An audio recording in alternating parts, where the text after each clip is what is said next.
Bismillahirrahmanirrahim. Assalamualaikum warahmatullahi wabarakatuh.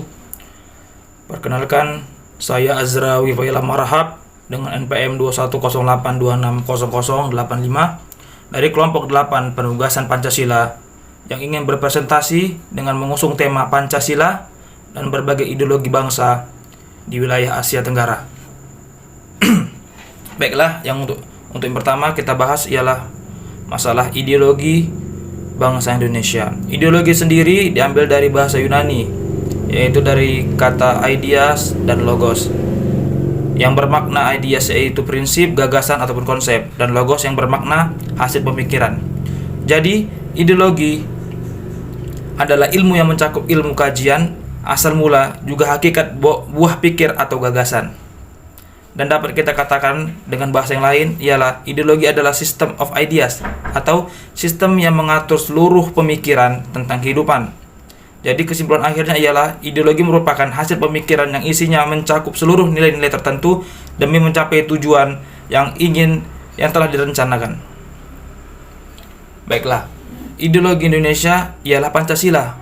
Panca yang artinya 5 dan sila yang artinya prinsip ataupun asas atau pendirian. Yang berpoinkan 1. Ketuhanan yang Maha Esa. 2. Kemanusiaan yang adil dan beradab. 3. Persatuan Indonesia. 4. Kerakyatan yang dipimpin oleh hikmat kebijaksanaan dalam permusyawaratan perwakilan. Dan terakhir 5. Keadilan sosial bagi seluruh rakyat Indonesia. Pancasila sebagai ideologi bangsa Indonesia yang pada hakikatnya adalah suatu refleksi dari kebangsaan Indonesia yang terlahir dari bangsa yang memiliki kegemilangan di masa lampau dan menjadi pusaka bagi generasi selanjutnya sepanjang masa. Bisa kita singgung dari fungsi ideologi bangsa, yaitu menjadi tanda pengenal dari sebuah bangsa layaknya sebuah KTP bagi seseorang. Dan fungsi dari ideologi bangsa sendiri terbagi menjadi 2, yaitu fungsi kognitif yang berartikan dapat dijadikan landasan atau pedoman bagi suatu bangsa dalam berkehidupan dunia, dan fungsi orientasi dasar yang dapat kita beri makna hal yang dapat dijadikan sumber wawasan dan makna bagi rakyat, juga menjadi pembimbing rakyat untuk meraih sebuah asa. Jadi pada intinya fungsi ideologi bangsa ialah untuk mempersatukan segala macam perbedaan yang ada di bumi pertiwi. Lalu selanjutnya ialah kedudukan dari ideologi bangsa ataupun Pancasila sebagai berikut. Sebagai jiwa bangsa Indonesia, sebagai ciri dari pribadi bangsa, sebagai pedoman hidup bangsa, sebagai sumber dari segala hukum, dan sebagai perjanjian yang luhur ketika negara kita didirikan. Dan selanjutnya ialah peran ideologi bangsa. Yang pertama ialah Pancasila sebagai ideologi bangsa Indonesia yang mengandung makna yang holistik dan mendalam, tidak hanya sebagai dasar atau landasan dari bangsa dan negara Indonesia. Selanjutnya, Pancasila sebagai suatu filsafat yang menaungi dan memagari budi nurani manusia Indonesia agar senantiasa dalam koridor suatu cita hukum yang memberikan perlindungan terhadap kemerdekaan individu, kemerdekaan bangsa, kemerdekaan kemanusiaan, keadilan sosial, perdamaian yang menyeluruh baik nasional maupun internasional, dan teraplikasi dalam peran serta bangsa dan negara Indonesia dalam menciptakan perdamaian dunia. Jadi pada intinya, jika ada masyarakat atau jika ada rakyat yang melanggar asas Pancasila, maka baginya ialah hukum yang sudah tertera dari semana yang kita ketahui. Dan yang terakhir ialah Pancasila sebagai ideologi bangsa pada hakikatnya adalah suatu refleksi yang terlahir dari bangsa yang memiliki kegemilangan di masa lampau dan menjadi pusaka bagi generasi selanjutnya sepanjang masa. Terima kasih. Mungkin ini saja yang dapat saya presentasikan. Kemudian yang kemudian akan dilanjutkan oleh teman-teman saya. Akhirul kalam. Assalamualaikum warahmatullahi wabarakatuh. Assalamualaikum warahmatullahi wabarakatuh. Perkenalkan, nama saya Muhammad Satria Pradana Padamian dari kelompok 8 Pancasila dengan NPM 2108260095. Saya akan mempresentasikan mengenai ideologi bangsa dari negara Asia Tenggara, khususnya adalah negara Brunei Darussalam. Brunei sendiri merdeka pada tahun 1984. Setelah Brunei merdeka pada tahun tersebut, pada tahun 1984, Brunei dipimpin oleh Sultan Hasanul Bolkiah Mu'azzidin Wadaulah Sultan ke-19. Sejak tahun 1991, Sultan menerapkan suatu pemerintahan atau ideologi negara dengan MIB atau Melayu Islam Beraja atau Kerajaan Islam Melayu sebagai ideologi negara mereka. Tujuannya adalah agar masyarakat setia kepada rajanya, melaksanakan ajaran dan hukum Islam, serta menjadikannya sebagai pedoman hidup, dihubungkan dengan karakteristik dan sifat bangsa Melayu sejati, termasuk menjadikan bahasa Melayu sebagai bahasa utama. Filosofi politik Brunei adalah menerapkan secara ketat ideologi Melayu Islam Beraja atau MIB yang terdiri dari dua dasar. Pertama, Islam sebagai guiding principle, dan kedua, Islam sebagai form of fortification. Bertumpu dari dua dasar ideologi ini, kemudian muncul penanaman nilai-nilai keislaman dalam konteks keanekaragaman, kenegaraan atau pengekalan dalam tiga konsep, yaitu mengekalkan negara Melayu, mengekalkan negara, dan mengekalkan negara Beraja. Mungkin sekian dari saya. Wassalamualaikum warahmatullahi wabarakatuh.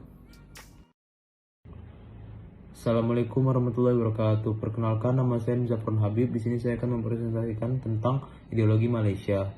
Ideologi Malaysia yaitu rukun negara. Rukun negara adalah dasar hukum, perbuatan, konstitusi, dan undang-undang karena segala masalah yang berlaku di Malaysia merujuk kepada rukun negara sebelum keputusan diambil. Rukun negara tersendiri bertujuan untuk membentuk negara yang aman dan harmoni. Rukun negara menjadi dasar atau menjadi ideologi bangsa Malaysia sejak peristiwa 13 Mei 1969. Sekian dari yang bisa saya sampaikan. Wassalamualaikum warahmatullahi wabarakatuh. Baik, saya akan menjelaskan ideologi Filipina dan ideologi Singapura. Ideologi Filipina adalah sebuah negara republik dengan sistem pemerintahan presidensial dan ideologi demokrasi. Yang kedua yaitu bentuk pemerintahan Filipina itu adalah republik. Filipina dibagi menjadi sebuah hierarki satuan pemerintah lokal atau yang disebut dengan SPL dengan provinsi sebagai satuan utama. Filipina dibagi 3 grup pulau yaitu Luzon, Visayas, dan Mindanao. Dan yang keempat ada ideologi Singapura.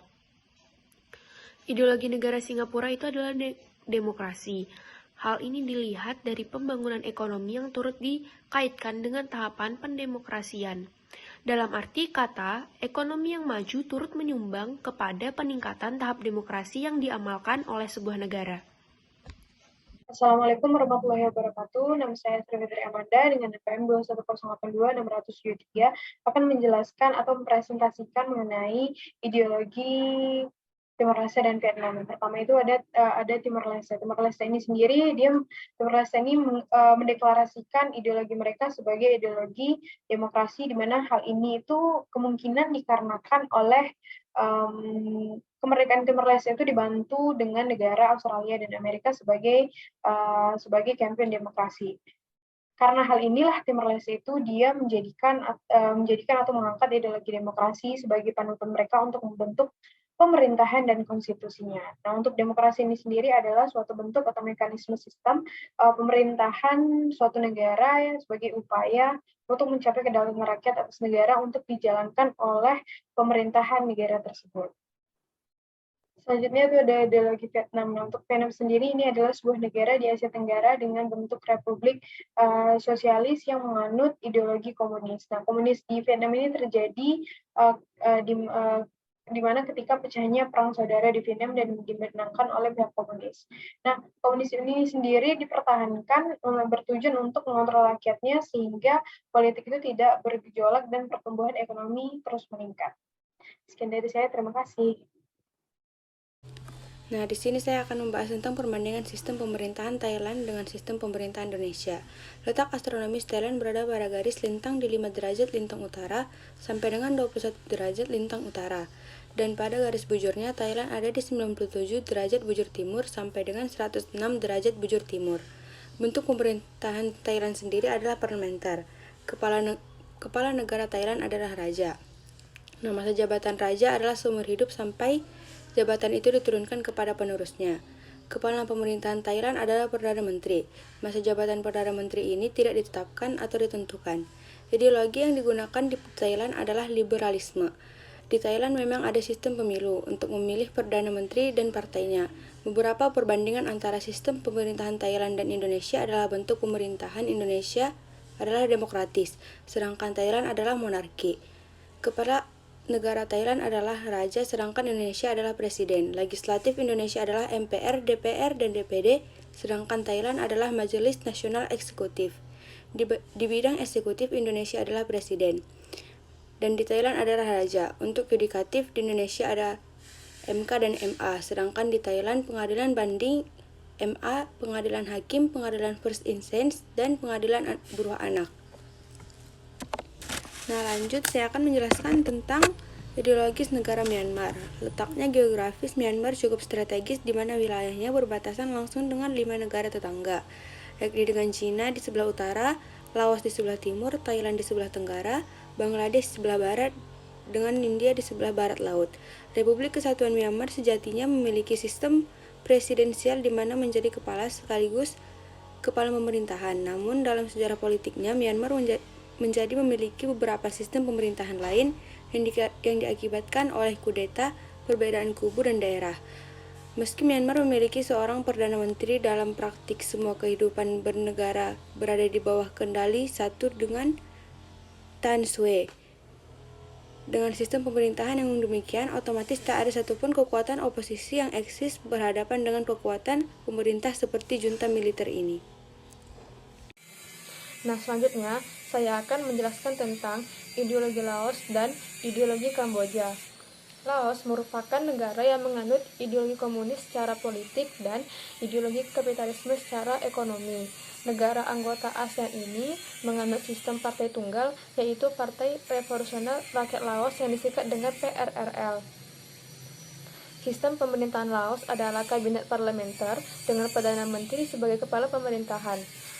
Partai Revolusioner Rakyat Laos atau disebut dengan The Lao People's Revolutionary Party yang disingkat dengan RPRP ini merupakan ideologi komunis yang memiliki organisasi sayap yang mengatur kebijakan dan mengendalikan seluruh aspek dalam kehidupan di Laos. Selanjutnya, ideologi Kamboja. Pada tahun 1955, Sihanouk diangkat sebagai kepala pemerintah Kamboja. Pada masa pemerintahannya, Sihanouk menerapkan dan mendominasi sistem demokrasi parlementer Kamboja. Ia juga menciptakan ideologi sosialisme Buddha sebagai ideologi nasional. Lalu, genosida akhirnya berhenti pada tahun 1979 setelah invasi Front Persatuan untuk Keselamatan Nasional Kamboja dan Tentara Rakyat Kamboja. Seiring dengan invasi ini, rezim ini runtuh dan kemudian Republik Rakyat Kamboja didirikan. Sekian dari presentasi kami, mohon maaf bila ada kesalahan. Sekian, Assalamualaikum warahmatullahi wabarakatuh.